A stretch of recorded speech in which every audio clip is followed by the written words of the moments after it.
Hello friends, I'm Mercy Otis Warren, and this is Voice of the Colonies, brought to you in part by... Tired of dark nights and lost needles? Choose Liberty Lanterns, the brightest, strongest lanterns in all the colonies. These lanterns shine true even when the winds of tyranny blow.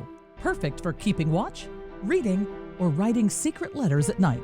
Trust Liberty Lanterns, for when freedom's light must never falter. This third week of September is serving up smoke, scandal, and a pinch of chaos.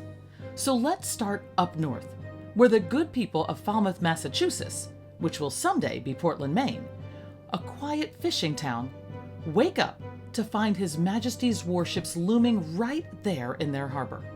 I'm talking about the Rose, the Canso, and the Cat. In charge is Captain Henry Mowat, who has made quite the reputation for himself as the man who likes to burn villages when he gets bored. His message is swear loyalty to King George or we'll level your town. Well, the residents of town tried to stall for time while they sent word inland for help, but the British didn't wait long. Oh no, soon enough, cannons roar. Families grab what they can and run for the woods. This is not war against enemies, but war against everyday people. And if the king thinks torching fishing villages will win hearts and minds, he has clearly never met a New Englander. Meanwhile, inside Boston, General Gage and his redcoats are getting cranky. Their horses are starving, bread is running low, tempers are running high.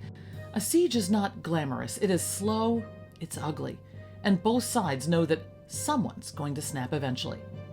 But George Washington, a clever man, is not just waiting around. Oh no. Enter Colonel Benedict Arnold. He comes up with a plan. March through the wilds of Maine, haul boats through swamps and forests, and attack Quebec from the back door.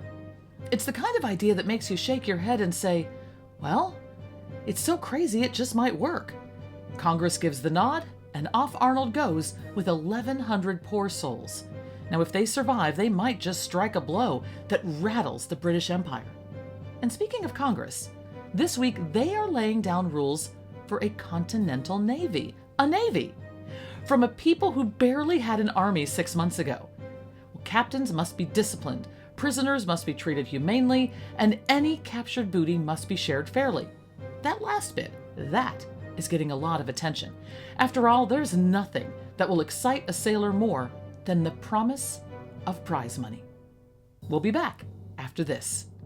Looking for a man who can load a musket and write poetry by candlelight.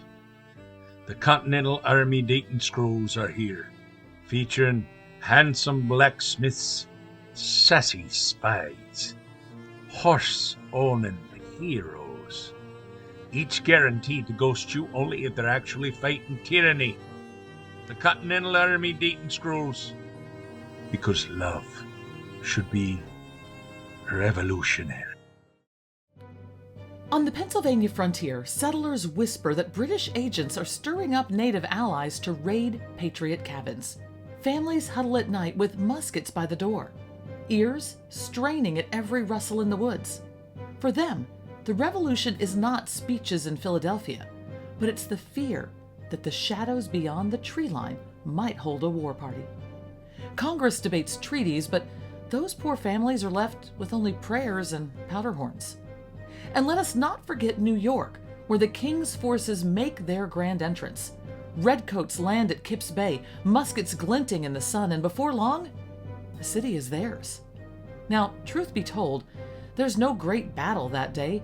The Patriots scatter rather than stand, but the occupation, that shakes us to the core.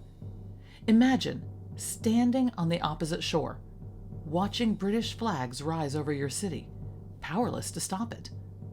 New York is not just any town, it is the lifeblood of trade, the gateway to the Hudson. It's the very throat of the colonies.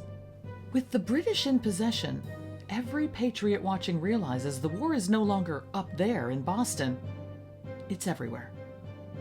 So this week closes with a kind of stubborn balance. We haven't won great victories, but we haven't lost everything either. But something has shifted. We're no longer colonists politely asking for fair treatment. We are a people standing firm, from being mocked as rebels to being proud to be called so. The king shouts across the ocean, but here, his voice carries less weight every day. If you want to stay updated every week on the news from 1775, be sure to subscribe to my page below so you'll be notified when the next missive is ready for you. I'm Mercy Otis Warren, and this has been Voice of the Colonies.